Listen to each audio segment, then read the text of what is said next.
bago natin umpisa ng ating video, batiin ko muna kayo ng good morning, good evening, good afternoon, nasan man po tayong sulok ng mundo.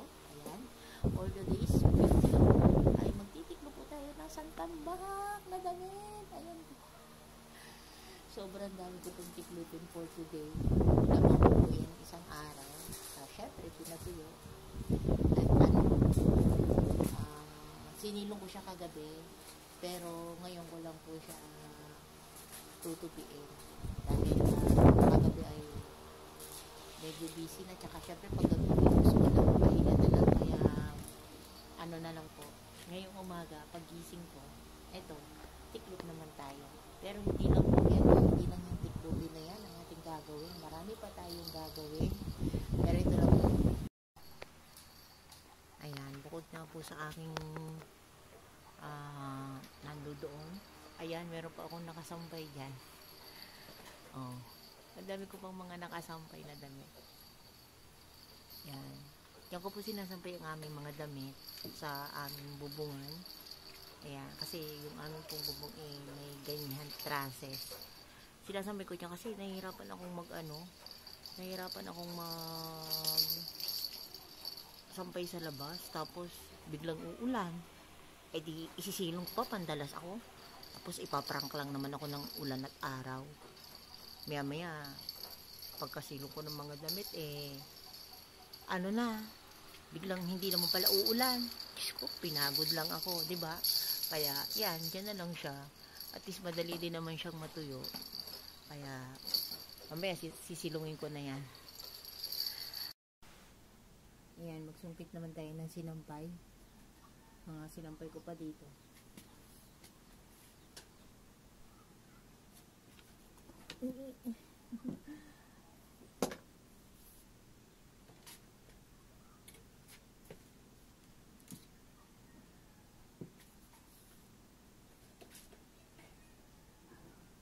Ayan, dito kami nagsasampay sa bubong para hindi na kuha-kuhanin pagka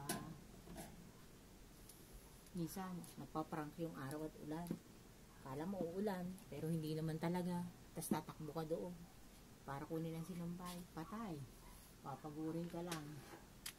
Dito na lang. O, hindi na ako mananakbo. Madali din naman siyang matuyo. Kasi mainit ang hulab ng araw. Madali din matuyo. Start na tayo ulit ng ating mga damit. Itong mga puti na ganito, hindi ko siya pinitin. Kasi maplansyahin ko pa siya.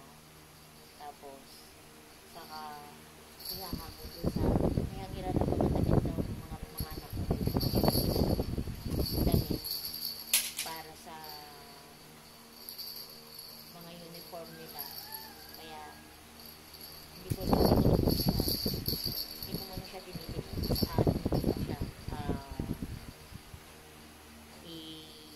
I-plansyahin muna. Tapos, saka ko siya ilalagay dito sa pinakahangin natin na mga uniform. Hindi ako nakapunay tsaka hapon. Tsaka ang mga anak ko, hindi ko naman na masyadong intindi. Hindi ko na pinaplansya yung mga uniform nila. Sila yung nagpaplansya na uniform. Pero pagka sinisipag ako, ayun, pinaplansya ko. So, yun nga. Pagka sa gabi, bababad mo muna yung mga puti, binababad ko muna siya sa Ariel. Tapos lalagyan ko ng konting sunrocks. Yung green ang ginagamit ko kasi yung green hindi siya masyadong matapang, yung sunrocks na green. Yun ang ginagamit ko, hindi siya masyadong matapang sa kamay. Ayoko yung red yung taklob. Gusto ko yung lemon yung flavor. Kasi pagka yung red ang taklob, nagsusugat yung mga ganito ko. Nagsusugat siya. Tsaka ito. Kaya nag-ano ko ng ibang sunrocks. Nag-try ako ng iba. Yung green ang umano sa akin. Yung sumakto sa akin. Kaya yun. Yun lagi ang ginagamit ko. Nilalagyan ko siya ng kaunting sunrocks na green. Para matanggal yung dumi. Tapos yun, sa umaga, mabilis na siya. Kaunting brush mo na lang. O kaya isang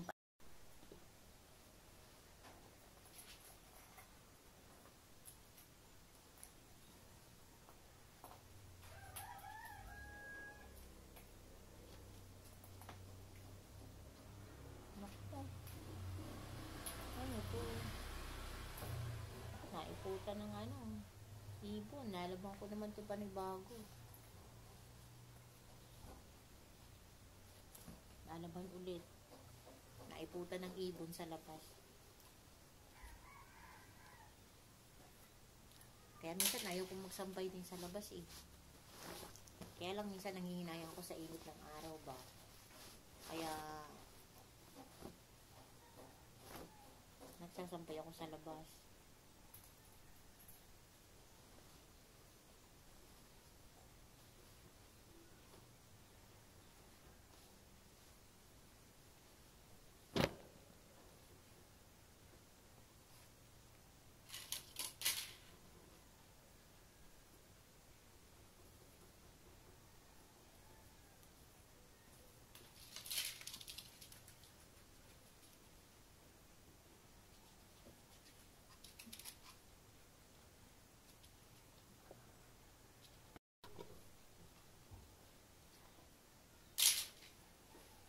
Alam mo yung hirap ang hirap talaga ng ano, paglalaba, no?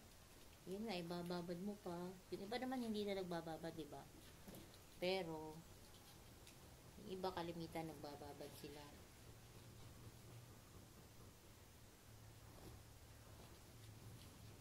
Tapos, babanlawan pa. Yung iba nga, nagbubugbog pa ng damit eh. Naalala nyo yung mga matatanda. Yung mga panahon dati. Kami noon, naabutan ko pa yun, nagbubugbog ng damit. Ngayon, ganoon din. Pagka yun, nagbabanda ako sa labas at ako'y sinisipag-sipag pa. Binubugbog ko pa. Meron kami doon pamalo. Papaluin. Ano? Yun, ganyan ang ginagawa ko sa damit. Pero pag minsan naman, binabanlawan ko na lang. Nakakapagod din kaya. Tapos, isasampay. Tapos, isisilong. Tapos, pagkasilong, tutupiin. Tapos, pagkatupi, ilalagay mo pa sa mga Durabox kung saan lalagyan. Tapos, pagkatapos noon, anong gagawin? Diba? Ang gagawin ng mga anak at asawa mo, isusuot. Tapos, isang suotan lang. Labahin na naman. Diyos ko. Diba? Ganun naman ang nangyayari. Ang hirap-hirap maglaba, tapos saglit lang naman suotin. Ano na ulit? Lalagay na ulit sa malibag. Diyos ko. Ang hirap, no?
Sino sa inyo yung kagaya ko magtiklop ng mga panty at brief?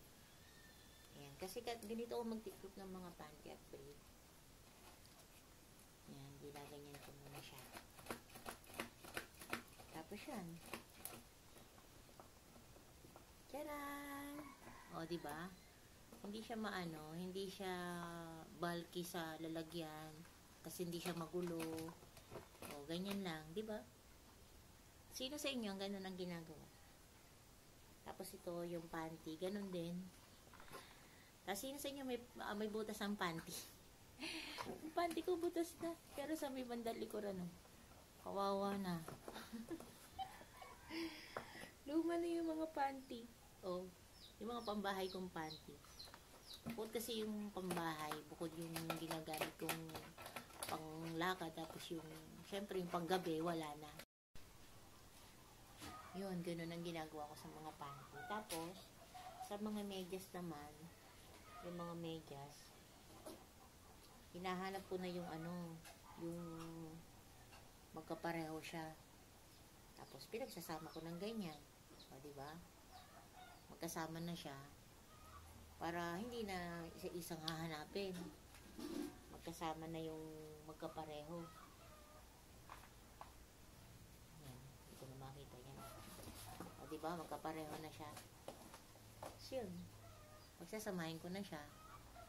O, para yung mga anak ko, mabilis na lang sila. Mabilis na lang nilang makukuha yung ano nila, yung mga gagamitin nila, di ba? Yan o, magkasama na sila. Ano ko? Habang ako'y nagtitiklop, ayan ang aming aso. Ako, dubulo.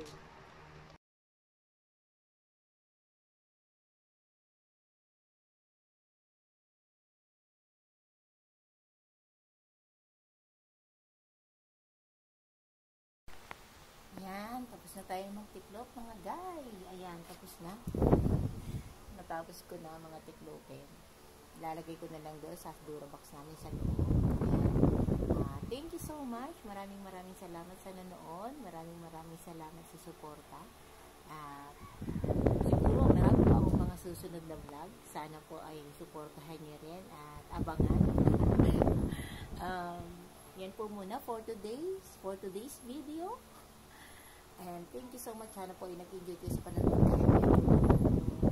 Hindi masyadong, ewan ko kung na-boring o ano. Basta, thank you so much. At ayan nga po, tapos na. Pagkatapos nito ay, iba naman ang gagawin natin. Maraming salamat. Thank you so much. Especially ito po, Pilipina Vlog TV. Shoutout po sa inyo. At sa lahat po na sumusuporta sa mga admins ko. Thank you so much. Bye-bye!